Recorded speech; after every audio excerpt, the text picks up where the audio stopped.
অবশেষে চিকিৎসার জন্য ভারত পৌঁছলেন বিশ্বের সবচেয়ে মোটা নারী। শনিবার ভোররাতে মুম্বাইয়ের হাসপাতালে নেওয়া হয় মিশরীয় নারী ইমান আহমেদ আবদেল আতিকে। 500 কেজি ওজনের এই নারীকে বহনের জন্য পদে পদে ব্যবস্থা নিতে হয়েছে কর্তৃপক্ষকে। অ্যাম্বুলেন্সের বদলে ট্রাকে করে হাসপাতালে নেওয়া হয় তাকে। কেবিনে ওঠানো হয় ট্রেনের মাধ্যমে। ভারী চিকিৎসা সরঞ্জাম তুলতে হাসপাতালে ক্রেনের ব্যবহার বিরল নয়। তবে মুম্বাইয়ের সাইফি হাসপাতালের এই দৃশ্য নজিরবিহীনই বলতে হবে। কেবল একজন রোগী তুলতে প্রয়োজন পড়ল ক্রেনের। শুধু ক্রেন নয়, 500 কেজি ওজনের রোগী ইমান আহমেদের জন্য সবখানে বিশেষ ব্যবস্থা নিতে হয় কর্তৃপক্ষকে। অ্যাম্বুলেন্সে জায়গা হয় না, তাই ট্রাকে করে বিমানবন্দর থেকে হাসপাতালে নেওয়া হয় 36 বছর বয়সী নারী ইমানকে।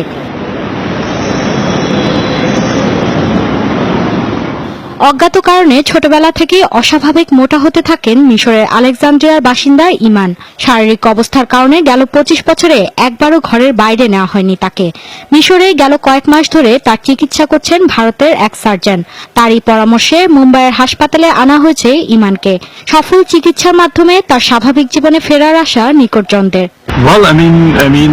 দীর্ঘদিন ধরেই ভীষণ ভুগছিলেন তিনি। আশা করছে এবার সে ভোগান্তি শেষ হবে। উনি নিশ্চয়ই এখন অনেক খুশি। মিশর থেকে মুম্বাই যাত্রাও সহজ ছিল না ইমানের। ভিসার জন্য হস্তক্ষেপ করতে হয় খোদ পররাষ্ট্রমন্ত্রী সুষমা স্বরাজকে।